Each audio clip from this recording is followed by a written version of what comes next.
मैं बार बार ये कह रहा हूं, हमारे साथ तब लोग जुड़ेंगे, इस पे आप लोग चिंतन करिए। मैं गलत भी हो सकता हूं, मैं ये नहीं कह रहा हूं जो मैं सोच रहा हूं वही सही सोच रहा हूं। मैं आपके सामने एकदम कॉन्फेस कर रहा हूं कि मेरी बात को एक बार आप सोचना, हमारे साथ कॉमन मैन क्यों नहीं जुड़ पा रहा है? हमारा लक्ष्य इतना अच्छा है, इतना स्पष्ट है, क्या हम मुंबई का आजाद मैदान, दिल्ली का रामलीला मैदान, कलकत्ता का ब्रिगेड मैदान भर सकते हैं क्या? नहीं। जब नहीं भर सकते हैं तो समाधान नहीं निकलेगा। ऐसा क्या कारण है? हमारी डिमांड वाजिब है, इसके बावजूद लोग संसद में नहीं इसको आवाज उठाते। मैंने एक पीआईएल फाइल किया धर्मांतरण के खिलाफ, मेरी पीआईएल को डिसमिस कराने के लिए 10 पिटीशन और आई, और 10 बड़े सीनियर वकील खड़े होते हैं, नाम नहीं बताना चाहूंगा, 10 दिग्गज वकील खड़े होते हैं। उसमें एक भूतपूर्व कानून मंत्री है, एक भूतपूर्व वित्त मंत्री है और एक भूतपूर्व विदेश मंत्री है। वो खड़े होकर कह रहे हैं इनकी पिटीशन गड़बड़ है, डिसमिस कर दो। हम केवल इतना कह रहे हैं कि धर्मांतरण को राष्ट्रीय सुरक्षा के लिए खतरा घोषित कर दो, धर्मांतरण को देश की एकता अखंडता के लिए खतरा घोषित कर दो, धर्मांतरण को एक ऑर्गेनाइज्ड क्राइम घोषित कर दो। इतनी हमारी मांग है। लेकिन पीआईएल की एक लिमिट होती है। धर्मांतरण के खिलाफ कठोर कानून संसद में एक दिन में बन सकता है, एक दिन में बन सकता है। कोर्ट में तो तारीख पे तारीख चलती है। मेरा आप लोगों से आग्रह है कि आप लोग इस बात को पहले चिंतन करिए कि हमारे साथ कॉमन मैन, जैसे अन्ना आंदोलन में सड़क पे उतरा था, युवा उतरा था, गरीब उतरा था, पूरब वाले उतरे, पश्चिम वाले उतरे, दक्षिण वाले उतरे, बिहार वाले उतरे, बंगाल वाले उतरे, वैसे हमारी मांग को लेके कब उतरेंगे, कैसे उतरेंगे, इस पे चिंतन करिए। और मेरा मानना वो तभी उतरेंगे जब उनको कुछ दिखाई पड़ेगा। जैसे उनको एक दिखाया गया कि लोकपाल आएगा तो ये खत्म हो जाएगा, वैसे अगर हम दिखाएं कि हमारा राम राज्य आएगा तो ये खत्म हो जाएगा। उसके बिना लोग सड़क पे नहीं उतरेंगे। कानून कितना घटिया है, मैं इसका आपको एग्जाम्पल देता हूं। 2 महीने पुराना, और नारा दिया गया था। मैं क्यों कह रहा हूं स्पष्टता जरूरी है। जैसे नारा दिया गया अब की बार 400 पार, दिया गया नारा ना, लेकिन बताया नहीं क्यों चाहिए अब की बार 400 पार। मैंने तो घूम घूम के बताया था अब की बार 400 पार बीजेपी का 2024 का नारा है। आप लोग मेरे ट्विटर पे जाइएगा, अब की बार 400 पार मेरा 2022 का नारा है। मैं 2022 में 90 जिलों में गया था, 2023 में 115 जिलों में गया था, 2024 में ये मेरा 57वां कार्यक्रम है। ये 2023 में केवल एक रविवार में अपने घर में था, क्योंकि 12 नवंबर को दीपावली थी। इसके अलावा किसी मैं रविवार शनिवार अपने घर में था ही नहीं। मेरी तो लाइफ हो चुकी है मंडे टू फ्राइडे कोर्ट से।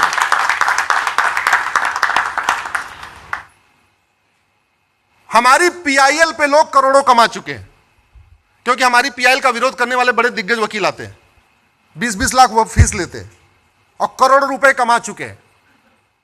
हमारी पीआईएल के दम पे लोगों ने हमारी पीआईएल के खिलाफ आके केस ले लेके लोगों ने दिल्ली में अपना ऑफिस खोल लिया। मेरे पास दिल्ली में ऑफिस नहीं है, मेरे पास दिल्ली एनसीआर में कहीं ऑफिस ही नहीं है। मैं जो कुछ करता हूं अपने घर से करता हूं, और घर भी मेरा 40 किलोमीटर दूर है सुप्रीम कोर्ट से, जहां मुझे 1.5-2 घंटे लगता आने जाने में। बड़े मुश्किल से मैंने काम शुरू कराया, लेकिन वो काम भी पूरा नहीं हो पा रहा है। ये अपनी वेदना बता रहा हूं। ऐसा नहीं कि भारत में लोगों के पास धर्म के लिए लोग चाहते नहीं है, लेकिन ये कड़वी सच्चाई बता रहा हूं। हमारे खिलाफ भूतपूर्व गृह मंत्री, भूतपूर्व वित्त मंत्री खड़े होते हैं, हमारी पीआईएल का विरोध करने के लिए 10-10 लाख रुपए लेते हैं, लेकिन मुझे ऐसा कभी कोई समर्थन नहीं हुआ। सुरेश चौहान जी बैठे हैं, वो अच्छी तरीके जानते हैं। मैंने छोटा सा प्लॉट लिया, दिल्ली में तो मैं ले ही नहीं सकता, मेरी औकात नहीं है। मैंने गाजियाबाद में लिया, उसका भी मैं निर्माण नहीं करा पा रहा हूं। क्यों? क्योंकि मुंह से समर्थन बहुत अच्छा है, ओरल समर्थन खूब है, और कोई समर्थन नहीं है। कई बार फ्रस्ट्रेशन भी होती है कि मेरे साथ के वकीलों के पास दिल्ली में ऑफिस है, मेरे साथ के वकील मर्सिडीज से चलते हैं, मेरे साथ के वकील वीकेंड मनाते हैं। मैं वैगनार से चलता हूं, वो भी सीएनजी लगी हुई। मैं वीकेंड नहीं मनाता, मैं बच्चों के साथ डिनर करने नहीं जाता, मैं बच्चों के साथ कहीं घूम नहीं पाता। मेरा Monday to Friday court, Saturday Sunday बाहर गुजर जाता है। सोचता हूं इस चीज को। लेकिन फिर सोचता हूं कि छत्रपति शिवाजी महाराज ने तो कुछ नहीं सोचा ऐसा। अगर छत्रपति शिवाजी महाराज ऐसा सोचते तब क्या होता, सावरकर जी ऐसा सोचते तब क्या होता, गुरु गोविंद सिंह जी ऐसा सोचते तब क्या होता। उन्हीं महापुरुषों से प्रेरणा मिलती है और फिर अपने काम में लग जाते हैं। यह यात्रा हमारी चलती रहती है। घटिया कानून के कारण हम इस बार दो चीजों के कारण इस बार हम 400 पार नहीं कर पाए। पहला, 400 पार का नारा दिया लेकिन यह नहीं बताया क्यों चाहिए 400 पार। अगर हमने 5 बात, 8 बात, 4 बात बता दिया होता, हमको 400 पार दे दो, हम घुसपैठ के खिलाफ कठोर कानून बनाएंगे, हमको 400 पार दे दो, हम धर्मांतरण नियंत्रण कानून बनाएंगे, हमको 400 पार दे दो, हम जनसंख्या नियंत्रण कानून बनाएंगे, हमको 400 पार दे दो, हम देश में समान शिक्षा लागू कर देंगे, नफरत पर आने वाले स्कूलों को बंद कर देंगे, हमको 400 पार दे दो, हम अश्लीलता नियंत्रण कानून बना देंगे। मैं गारंटी के साथ कहता हूं 400 पार हो जाता।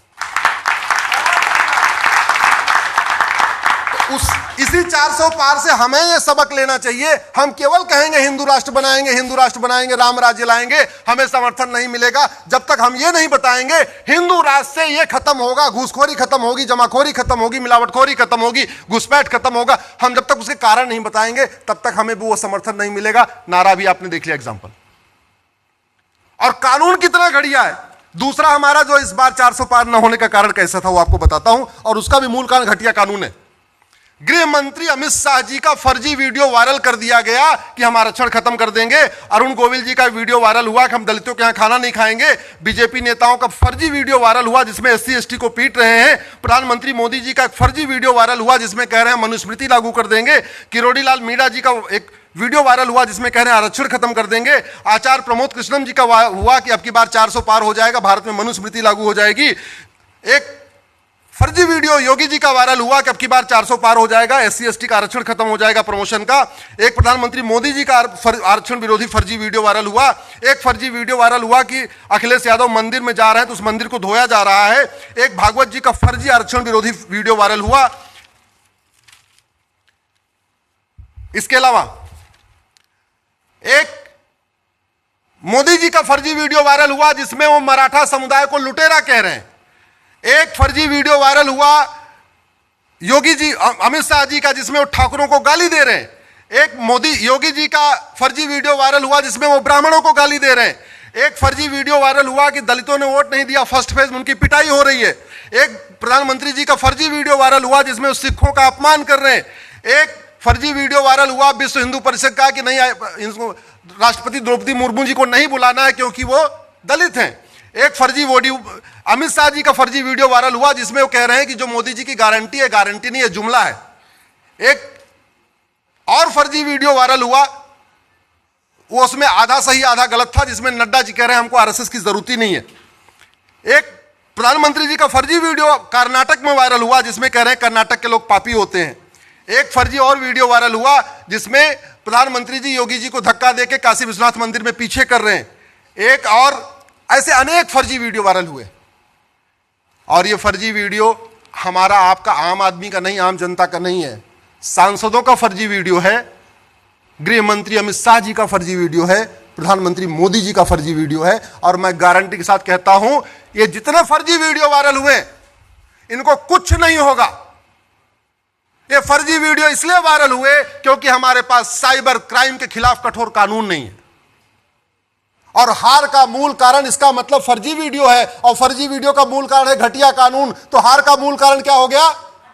जोर से बोले, क्या हो गया? इस घटिया कानून कारण हमारे हैं। हारे नहीं है, जीते हैं, लेकिन 400 पार नहीं हुआ। दो बड़े कारण है। एक तो हमने 400 पार क्यों चाहिए बताया नहीं, दूसरा 400 पार खिलाफ जो फर्जी वीडियो वायरल हुआ उसके खिलाफ हमारे पास कठोर कानून नहीं था। अगर हम वास्तव में चाहते हैं कि हम ये बताएं आने वाले टाइम में, तो सबसे बड़ा हमें एक काम करना पड़ेगा, संविधान में जो गड़बड़ियां हुई उनको ठीक करना पड़ेगा। हमें बड़ी खुशी है कि 25 जून को, अब से 5 दिन पहले, संसद में एक प्रस्ताव आया है कि वो इमरजेंसी इल्लीगल थी। आया ना प्रस्ताव?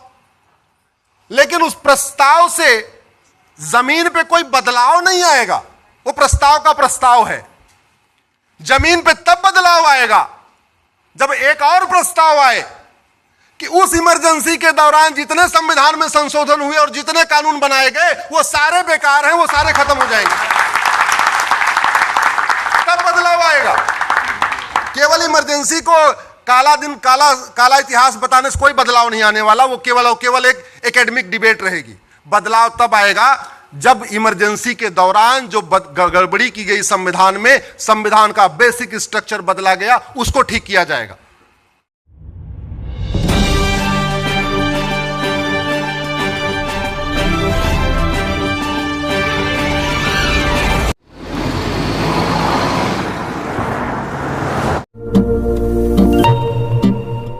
जब लोग कहते थे सोने के आभूषण में कभी पारदर्शिता नहीं हो सकती, लेकिन आज 100% वापसी का भरोसा सोना महल से ले रहे हैं। हमने करके दिखाया। लोगों को विश्वास नहीं था कि सोने चांदी के आभूषण कभी EMI पर ले सकते हैं, लेकिन आज हमारे सभी ब्रांच में लोग अपने मनपसंद जेवर EMI पर ले रहे हैं। हमने करके दिखाया। असंभव वाली चीज, सोने के आभूषण की बुकिंग के बाद अगर भाव कम हो जाते हैं तो ज्वेलर्स कम हुआ भाव देने से घबराते थे, लेकिन आज सोना महल से लोग अपने गहने की बुकिंग के बाद भाव कम होने पर कम हुआ रेट ही ले रहे हैं। हमने करके दिखाया। जब लोग डायमंड ज्वेलरी ज्यादा दाम सोचकर नहीं ले पाते थे, आज हमारे शोरूम में 6,000 रुपए से शुरू डायमंड प्रोडक्ट ले रहे हैं। हर घर में हमारे डायमंड ज्वेलरी को काफी पसंद किया जा रहा है। मिडिल क्लास ग्राहक भी हमारे डायमंड ज्वेलरी से अपने शौकों को पूरा कर रहे हैं। हमने करके दिखाया। यूं ही नहीं सोना महल ग्राहकों की पहली पसंद। हमने करके दिखाया। सोना महल, विश्वास परंपरा का।